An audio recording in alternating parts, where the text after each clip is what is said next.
I'm back.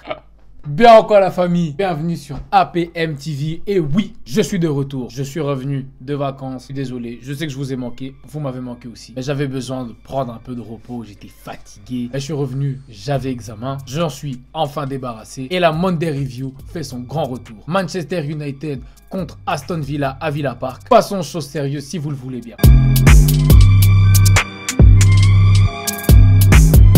On commence avec le match entre Aston Villa et Manchester United qui a eu lieu samedi à 18h30 à Villa Park. Aston Villa se présente dans un 4-3-2-1. On notera la titularisation de Lucas Digne au poste d'arrière gauche. Le latéral français qui vient d'arriver en provenance de Everton connaît directement sa première titularisation contre ce qui est censé être un gros morceau de Première Ligue. On notera aussi la présence sur le banc de Philippe Coutinho, la star brésilienne est de retour en Première Ligue. Qui de mieux à affronter que l'équipe qui aime relancer tout le monde. Manchester United relance tout le monde. Si tu es dans une mauvaise période et que tu as besoin d'être relancé, joue contre Manchester United, je te promets que ça ira. Côté Red Devils, un 4-2-3-1, on revient aux fondamentaux, c'est la deuxième fois que Coach Ralph aligne ce dispositif en particulier. Il a enfin compris que son 4-2-2-2-2-2-2, je sais pas combien de 2, ne fonctionne pas, ça fonctionne pas, ça ne va pas, que ce soit dans l'animation ou pour tout le reste d'ailleurs, ça ne fonctionne tout simplement pas. Pas de Cristiano Ronaldo, pas de Marcus Rashford, ce n'est pas une grande perte en soi pour le moment en tout cas, pas de Harry Maguire, pas grave.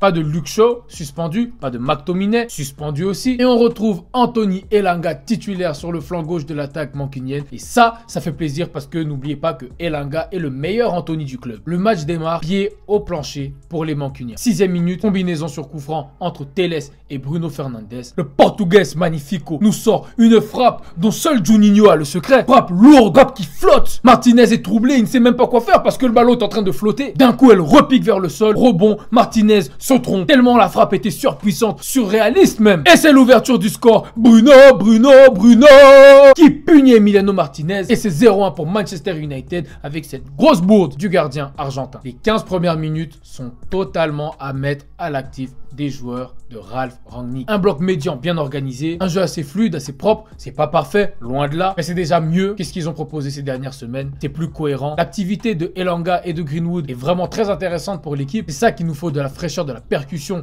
des joueurs qui vont vers l'avant et qui savent prendre la profondeur. Parce que décrocher, chipoter comme nous fait un certain Jadon Sancho, je reviens vers lui après, ça suffit, ça sert à rien. Ça nous sert à rien. À la 18e minute, un peu de tiki-taka mancunien, une action bien construite sur la gauche, un centre de Teles qui est prolongé par Cavani au deuxième, Greenwood à la récupération, qui fait un contrôle et un enchaînement reprise de volée. Et c'est Emiliano Martinez qui s'interpose, parade du portier argentin qui se ressaisit bien après sa bourde du début de match. À la 28e minute, coup franc excentré pour Manchester United. Alex Teles tente sa chance directement, c'est repoussé par Martinez. Greenwood encore lui à la réception, deuxième ballon, contrôle poitrine, enchaînement demi-volée du droit et ça passe d'un cheveu à côté de la cage de Martinez. 32e minute, Edinson Cavani qui visiblement avait décidé de porter une paire de Timberland de couleur noire taille 49, rate son contrôle plein axe. Buendia s'en va vers le but, il fixe notre défense, il décale Oli Watkins, mais frappe trop écrasée de l'attaquant anglais, facilement capté par David De Gea. Premier avertissement des joueurs d'Aston Villa. 43e minute, centre de Matikash. Alors Matikash, c'est un Jack Grealish, mais qui joue arrière droit, sans les mollets. Diogo Dalot, au lieu d'intervenir, d'essayer de peut-être défendre, pourquoi pas, hein, de défendre, laisse le ballon filer. Lucas Digne surgit au deuxième, plat du pied, déjà est attentif. La mi-temps est sifflée, 0-1 pour Manchester United. On pourra vraiment noter que dans cette première mi-temps, Elanga s'est distingué. L'ailier mancunien était vif, percutant, travailleur pour son équipe, et c'est ce genre de joueur, c'est avec ce genre de mentalité, ce genre d'attitude que l'équipe pourra éventuellement penser à essayer de décrocher un top 4. Il a fait très mal à Matikash en percussion, balle au pied, et même sans ballon avec ses appels et son mouvement incessant. Il a vraiment pas rechigné à la tâche défensive, et ça, c'était bien, j'ai aimé ça. Et c'est exactement pour ça qu'il est le meilleur Anthony du club, on se comprend. De l'autre côté aussi, on a un Mason Greenwood très remuant, balle au pied très juste, très peu de paires de balles, des bons choix, pas mal de tentatives au goal. Il aurait mérité mieux dans cette première mi-temps. Edinson Cavani, scandaleux, 0, nul.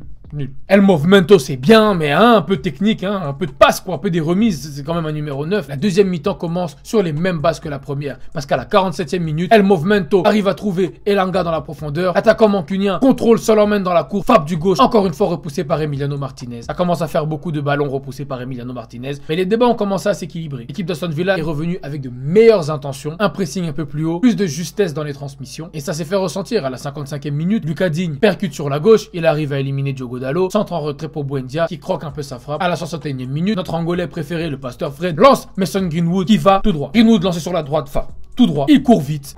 Greenwood arrive dans le rectangle, beaucoup trop excentré à mon goût. Il ne lève pas la tête et il est là peut-être son problème. S'il y a bien un point qu'il doit corriger, c'est qu'il doit apprendre aussi à être plus altruiste. Je suis d'accord, c'est un numéro 9. Il aime marquer des buts. Et les numéros 9 savent aussi faire des passes quand c'est nécessaire. Là, la frappe n'était pas possible. Il tente quand même sa chance. Elle ne passe pas très loin. Mais il y avait beaucoup mieux à faire dans l'axe parce qu'il y avait deux joueurs. Il y avait Cavani, il y avait Elanga qui était là également pour la réception en cas de sang. Les efforts mancuniens vont quand même payer parce qu'à la 67e minute, perte de balle de Morgan Sanson, c'est récupéré par l'Angolais qui progresse balle au pied. Quand j'ai vu que Fred avait le ballon, je me suis dit, c'est pas grave, il va la perdre de toute façon. Donc, tant pis. Non, parce que Fred faisait un match exécrable, j'ai oublié de le dire, il était pas bon, il était pas bon. Mais là, il arrive à trouver Bruno dans le bon timing, la bonne passe, le bon dosage. Bruno qui s'emmène le ballon et qui fusille, je dis bien qui fusille. Ça flingue plus, ça fusille. Il fusille Emiliano Martinez, barre rentrante.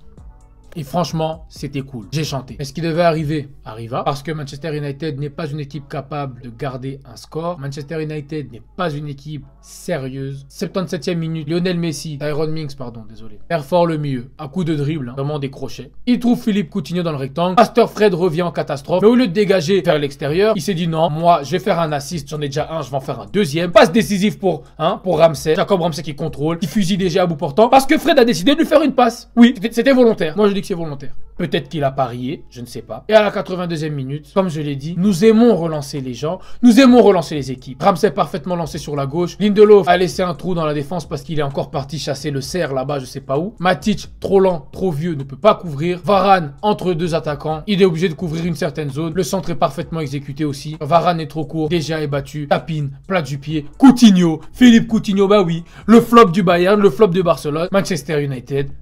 Vous imaginez bien, il se relance. Eh bah oui, c'est 2-2, c'est 2-2. Et on se quitte sur ça. On se quitte sur un match nul. On se quitte sur un match nul de 2. Maintenant, j'aimerais revenir sur quelque chose. Ralf Rangnick, est-ce que tu as un problème? Je pose la question. Est-ce que Ralf Rangnick a un problème? Reprenons un peu les événements du match. Anthony Elanga est le meilleur joueur sur le terrain côté Manchester United. Les 4 offensifs, c'est Elanga qui se distingue le plus. Alors moi, j'aimerais bien savoir pourquoi. Est-ce que c'est Elanga le premier à sortir? Parce qu'il est jeune. Un attaquant français un jour dit, moi, tu me parles pas d'âge. Alors moi, j'aimerais vraiment comprendre pourquoi est-ce que c'est le meilleur des 4 qui sort en premier. Et c'est pas la première fois qu'il fait ça. Hein. C'est pas la première fois et c'est pour ça que ça m'interpelle. Et pour faire rentrer qui? Notre frère Jadon Sancho. Mais alors Sancho, si Sancho n'aime plus le football, mais qu'il le dise. Parce que peut-être qu'il n'aime plus le football. Peut-être qu'il a signé un gros contrat. L'argent qu'il a reçu lui suffit. Il a plus envie de jouer. Parce que le gars, avant qu'il rentre, je l'ai vu, il est en train d'écouter les consignes. Il a rentré ses mains dans ses manches comme une fiotte. Au lieu de simplement mettre des gants, t'as froid aux mains, tu mets des gants. Non, il rentre ses mains dans ses manches. Son serre-corps est trop grand. J'ai dit à mon petit frère, j'ai dit écoute, là, Sancho il va rentrer, il va flopper. Je l'ai vu à des kilomètres. Il avait la tête de quelqu'un qui allait rentrer et flopper. Et effectivement, bah il a floppé. Il a floppé comme depuis son arrivée à Manchester. Comment est-ce qu'on fait pour le protéger? Il nous donne absolument rien. Si au moins il essayait en se donnant à fond comme le petit Elanga quand il joue, il ne réussit pas tout. Mais il se donne.